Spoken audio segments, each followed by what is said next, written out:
খবরদার কেউ একা একা ইফতারি করবেন না। একা ইফতারি করেন নাকি আপনারা? একসাথে। আল্লাহর হাবিব সাল্লাল্লাহু আলাইহি ওয়াসাল্লাম বললেন, কেউ যদি কাউকে ইফতারি খাওয়ায়, যিনি খাওয়ালো উনি রোজা রেখে যেই সওয়াব, খাওয়ানোর কারণে ওই সওয়াব। সাহাবারা বললেন, ইয়া রাসূলুল্লাহ, ইফতারি খাওয়ানোর মতো পয়সা তো আমাদের নাই। আল্লাহর হাবিব সাল্লাল্লাহু আলাইহি ওয়াসাল্লাম বললেন, ওয়ালাউ বিশারবাতি মা, যদি এক ঢোক পানি দিয়েও ইফতারি খাওয়া তবে ওই সওয়াব পাওয়া যাবে। ওয়ালাউ বি আযকা চিলাবান, এক ঢোক দুধ দিয়ে খাওয়ালো।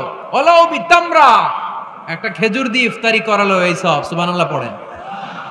দুই ভাই ইফতারি করতে বসছেন, আপনার প্লেট থেকে একটা পেঁয়াজু আপনার ভাইয়ের প্লেটে দিলেন, আপনার ভাই একটা খেজুর আপনার প্লেটে দিল, দুইজন দুইজনের ইফতারি খাওয়ানোর সওয়াব হয়ে গেছে।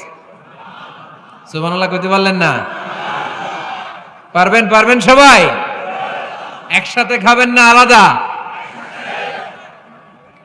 আল্লাহর হাবিব সাল্লাল্লাহু আলাইহি ওয়াসাল্লাম খেতে বসলে কখনো খাবারের বদনাম করতেন না। সহিহ বুখারীর হাদিস, মা আবা রাসূলুল্লাহ সাল্লাল্লাহু আলাইহি ওয়াসাল্লাম তাআমান কত্তু, কখনো খাবারের বদনাম করেন নাই। এই 63 বছরের জীবনে কখনো না, একবারও না। ইনিশতাহাহু আকালাহু, ভাল লাগলে খাইতেন, বেশি বেশি খাইতেন। ওয়া ইন কারিহাহু তারাকা, ভালো না লাগলে রেখে দিতেন, ওটার দিকে তাকাতেন না। কিন্তু কখনো বলেন নাই লবণ বেশি হইছে, কখনো বলেন নাই ঝাল বেশি হয়েছে, এগুলো বললেন না। বলবেন? মহিলা প্যান্ডেলের ভাবিরা খুব খুশি, এখন খুশি হয়ে গেছে।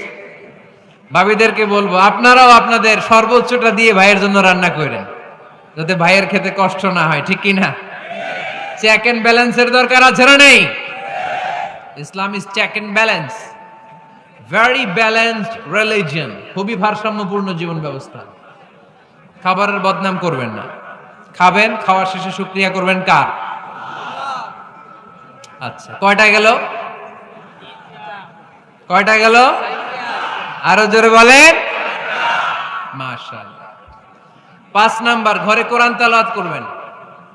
কি করবেন? ঘরে কোরআন তেলাওয়াত করবেন প্রতিদিন। ফজরের পরে পাড়াডগারের প্রতিটা পরিবার থেকে সুমধুর কোরআনের ধ্বনি ভেসে আসতে হবে। কথা কয় না তো? ঠিক বলেন না কেন আওয়াজ করে? প্রতিটা ঘরেই যেন কোরআনের সুমধুর বাণী উচ্চারিত হয়। এলাকার মসজিদের মক্তবগুলোতে হুজুর কোরআন পড়ায়, আছে এটা না? আমরা ছোটবেলা কিন্তু যাইতাম, আমি যাইতাম শাহী জামে মসজিদে, ওইখানে যে আমি কোরআন শিখছি। তো মসজিদগুলোতে আপনারা এই মক্তবের সিস্টেমটা চালু রাখবেন, প্রতিদিন সকালে কোরআন করবেন। কোরআন যেটা মুখস্থ করবেন স্ত্রীকে শোনাবেন, স্ত্রী আপনাকে শোনাবে। প্রতি মাসের জন্য একটা সূরা নির্ধারণ করেন। কোনটা? একটা। এক মাসে একটা ছোট্ট সূরা মুখস্থ করা যাবে না? ধরেন সূরাতুত তিন, ওয়াত-তিনি ওয়াজ-জাইতুন, এটা এক মাসে মুখস্থ করা যাবে না? যাবে। আজকে রাতেই আপনাদের ফ্যামিলি মিটিং এটা সিদ্ধান্ত নেবেন যে এই মাসের জন্য সবাই মিলে কোন সূরাটা পড়বেন। মুখস্থ করতে হবে, অর্থও জানতে হবে। আমার ফ্যামিলিতে এই মাসে চলতেছে সূরাতুদ দুহা। আমার ছোট মেয়েটা মুখস্থ করতেছে, একটা করে মুখস্থ করে আর শোনায়, আমিও ওরে শোনাই। আমার স্ত্রী আমাকে শোনায়, আমি আমার স্ত্রীকে শোনাই। পাড়াডগারের প্রত্যেকটা ঘরে এই প্র্যাকটিসের দরকার আছে না নাই? প্রতি মাসে কয় সূরা? তাহলে এক বছরে কয় সূরা? 12টা। পুরো পাড়াডগার হাফেজ হয়ে যাবে কয়েক বছরের ব্যবধানে। পারা যাবে মুসলমান? আল্লাহর হাবিব সাল্লাল্লাহু আলাইহি ওয়াসাল্লাম আম্মা জান আয়েশা রাদিয়াল্লাহু তাআলা আনহুর কোলের মধ্যে মাথা রেখে কোরআন তেলাওয়াত করতেন। সুবহানাল্লাহ পড়বেন না? কানা রাসূলুল্লাহ সাল্লাল্লাহু আলাইহি ওয়াসাল্লাম ইয়াকরাউল কুরআন ওয়া রাসুহু ফি হাজরি ওয়া আনা হায়েদ। আম্মা জান আয়েশা বলেন, আমার যখন মাসিক চলতো, আমার মেনস্ট্রুয়েশনাল পিরিয়ড চলাকালীন সময়ে আল্লাহর নবী আমার কোলে মাথা রেখে রেখে কোরআন তেলাওয়াত করে আমারে শোনাতেন। এই জন্য স্ত্রীর কোলে মাথা রেখে কোরআন তেলাওয়াত করা সুন্নাত। স্ত্রীর কোলে মাথা রেখে কোরআন তেলাওয়াত করা করেন তো? স্ত্রীর কোলে মাথা রেখে কোরআন তেলাওয়াত করছেন কে কে দেখি? ওই যে সাহস আছে কয়েকজনের, হাত তুলে ফেলছে।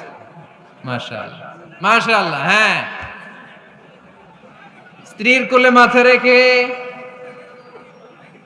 কোরআন তেলাওয়াত করুন, এটা সুন্নাহ। ঘরে কোরআন তেলাওয়াত করুন। জিন, ভূত, ব্ল্যাক ম্যাজিক, জাদু টোনা, বান মারা সবগুলোর নিঃশেষ করে দিবে কে?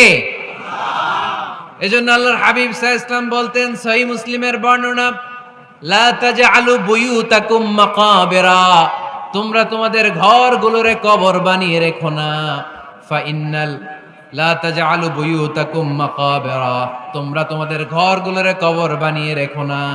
ফা ইন্নাশ শাইতানা ইয়ানফিরু মিনাল বাইতিল্লাযী তুকরাউ ফীহি সূরাতুল বাকারা, যেই ঘরে সূরাতুল বাকারা তেলাওয়াত হয় ওই ঘর থেকে শয়তানগুলো দৌড়ে পালায়। সূরা বাকারা তেলাওয়াত করলে ওই ঘরে শয়তান ঢুকে ঢুকে ঢুকে সহিহ মুসলিমের আরেক হাদিসে আল্লাহ রাসূল সাল্লাল্লাহু আলাইহি ওয়াসাল্লাম বললেন, ইকরাউ সূরাতাল বাকারা, তোমরা বেশি বেশি সূরা বাকারা পড়ো। ফা ইন্না আখযাহা বারাকা, যে সূরা বাকারা পড়ে তার ঘরটা বরকত দিয়ে ভরে দেয় কে? ওয়া তারকাহু হাসারা, যে বাকারা পড়ে না ও আফসোস করে। ওয়ালা ইস্তাতিউহাল বাতালা, যে ঘরে সূরা বাকারার তেলাওয়াত হয় ওই ঘরে কোনো জাদু টোনা ব্ল্যাক ম্যাজিক কাজ করে না। চিল্লায় পড়েন আল্লাহু আকবার। বাড়ি উদ্বোধনের সময় নিজেই সূরা বাকারা দিয়ে বাড়ি উদ্বোধন করবেন, পারা যাবে? নতুন ফ্ল্যাট উদ্বোধন হয় না, নতুন বাড়ি উদ্বোধন হয় না, ইমাম সাহেব হুজুর যখন দোয়া করতে আসবে হুজুরে বলবেন, হুজুর একটু সূরা বাকারা তেলাওয়াত করেন, পারা যাবে? নিজেও সূরা বাকারা তেলাওয়াত করবেন, ঘরটারে সেফটি দিয়ে প্রোটেকশন দিয়ে রাখবে কে? তাহলে 5 নাম্বার পদ্ধতি হচ্ছে ঘরে কোরআন তেলাওয়াত করতে হবে। কোরআনের সুমধুর আওয়াজ যে ঘরে থাকে ওই ঘরটারে শান্তি দিয়ে ভরপুর করে কে? 6 নাম্বার হচ্ছে মাঝে মাঝে আউটিং এ যাবেন, ঘুরতে যাবেন। ভাবিরে নিয়ে বেড়াইতে গেছেন কে কে? এই বছর দেখি হাত তোলেন। এই ওয়াজ শোনার পরে এই বছর যাবেন কারা কারা? হাত তোলেন। এই বাচ্চারা তোমরা হাত তোলো কেন? তোমরা বিয়ে করছো নাকি? বুঝা না বুঝা হাত তোলে খালি।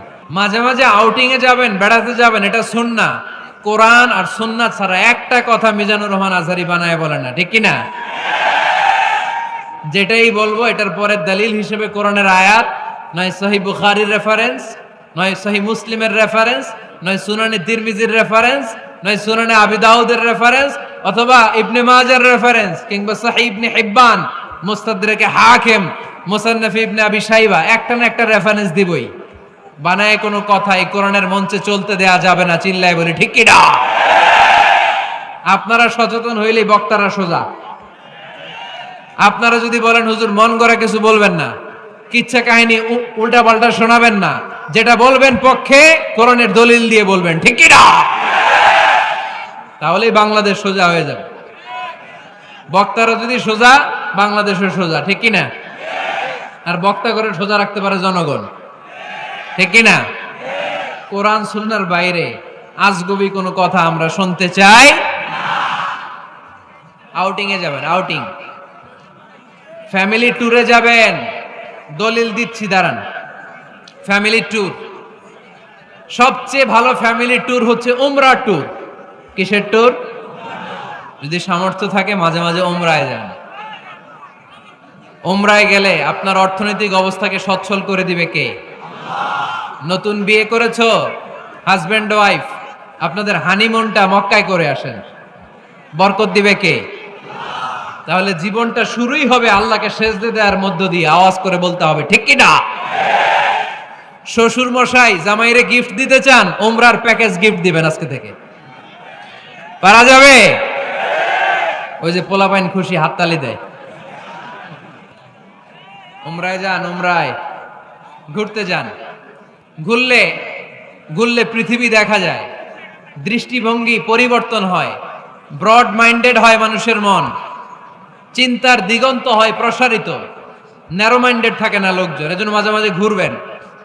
এজন্য কোরআনে রব্বুল আলামিন বলেন, কুল সিরু ফিল আরদি সুম্মা আনযুরু কাইফা কানা আকিবাতুল মুকাযযিবিন। ও আমার বান্দারা, জমিনে ঘুরে বেড়াও, অবিশ্বাসীদের সাথে, গাদ্দারদের সাথে আমি আল্লাহ কি আচরণ করেছি নিজ চোখে দেখে আসো।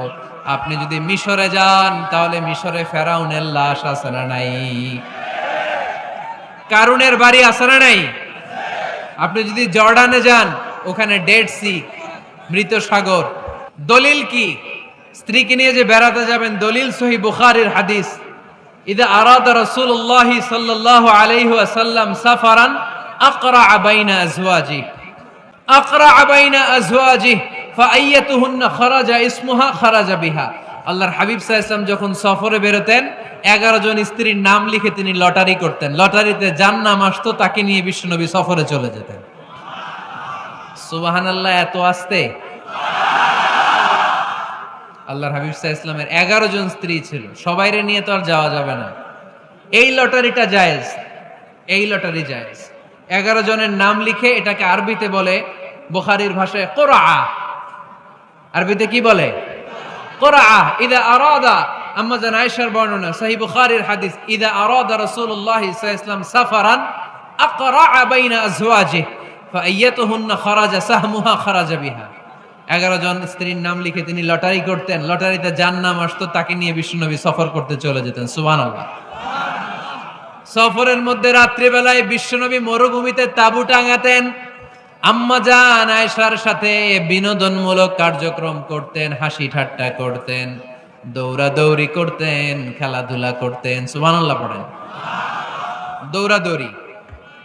বিয়ে শুরুর দিকে আল্লাহ রাসূল সাল্লাল্লাহু আলাইহি ওয়াসাল্লাম বললেন, আয়েশা চলো রাতে আমরা একটু দৌড়াই। ওই যে খেজুর গাছ দেখা যায়, কে কার আগে দৌড়াতে পারে দেখি। দুইজনে দৌড় দিলেন। আল্লাহর হাবিব সাল্লাল্লাহু আলাইহি ওয়াসাল্লাম ইচ্ছা করে আস্তে দৌড় দিলেন, যাতে আম্মা জান আয়েশা রাদিয়াল্লাহু তাআলা আনহা ফার্স্ট হয়ে যায়। আম্মা জান আয়েশা রাদিয়াল্লাহু তাআলা আনহা দৌড়ে যে খেজুর গাছ ধরে বললেন, আমি ফার্স্ট, আমি ফার্স্ট, খুশি হয়ে গেলেন। আবার কয়েক বছর পরে আবার যখন লটারিতে আম্মা জান আয়েশার নাম আসলো, আবার এক রাতে দুইজনে দৌড় দিলেন। এবার আর বিশ্বনবী আম্মা জান আয়েশা রাদিয়াল্লাহু তাআলা আনহাকে সুযোগ দেন নাই, নিজে জোরসে দৌড় দিলেন। বললেন, চলো আজকে রাতে দেখি কে কার আগে দৌড়ে ওই পিলার ধরতে পারে। বিশ্বনবীও দৌড়, আম্মা জান আয়েশাও দৌড়। এবার বিশ্বনবী জোরসে দৌড় দিয়ে খেজুর গাছ ধরে বললেন, আমি ফার্স্ট। সুবহানাল্লাহ কইবেন না? আম্মা জান আয়েশা রাগ করে ফেললেন, আজকে আর জিততে পারে নাই। বিষ্ণু ইসলাম আম্মা জান আয়েশার কাছে যেয়ে বললেন, ইয়া হুমায়রা, ও আমার সুন্দরী লাল টুকটুকে বউ, হাদিহি সাবকাতু বিতিলক, ওই যে 7 বছর আগে একবার রাতের দৌড়াদৌড়িতে আমারে হারাইছিলা, আজকে তোমারে হারাই দিয়ে ওটা শোধ নিয়ে নিলাম। দেখেন কি খুনসুটি, কি ভালোবাসাবাসি, কি ভালোবাসাবাসি ছিল বিষ্ণু ইসলামের আর বিষ্ণু ইসলামের স্ত্রীদের মধ্যে। আম্মা জান আয়েশা রাদিয়াল্লাহু তাআলা আনহা পেয়ালার যেই জায়গায় ঠোঁট লাগিয়ে চুমুক দিয়ে দুধ খেতেন, ঠিক ওই জায়গায় ঠোঁট লাগিয়ে বিষ্ণু ইসলামও দুধ খেতেন। ওটের হাড্ডি চুষে আম্মা জান আয়েশা ফেলে দিলে ওই চোষা হাড্ডিটা নিয়ে বিষ্ণুনবী চুষতে আরম্ভ করতেন। একই বালতি থেকে পানি নিয়ে দুইজন গোসল করতেন। সুবহানাল্লাহ পড়বেন না? তাহলে ফ্যামিলিতে, পরিবারে সুখ শান্তি আনার 6 নাম্বার টিপস হলো বেড়াতে যাবেন, যেমনটা আল্লাহ রাসূল সাল্লাল্লাহু আলাইহি ওয়াসাল্লাম স্ত্রীদেরকে নিয়ে বেড়াতে যেতেন। রাজি আছেন তো সবাই? কই যাবেন? মক্কা, মদিনা। নিয়তে বরকত আছে না নাই? আল্লাহ তুমি কবুল করো। ইসলামিক লাইফ, জীবন গড়ুন কোরআন সুন্নাহর আলোকে।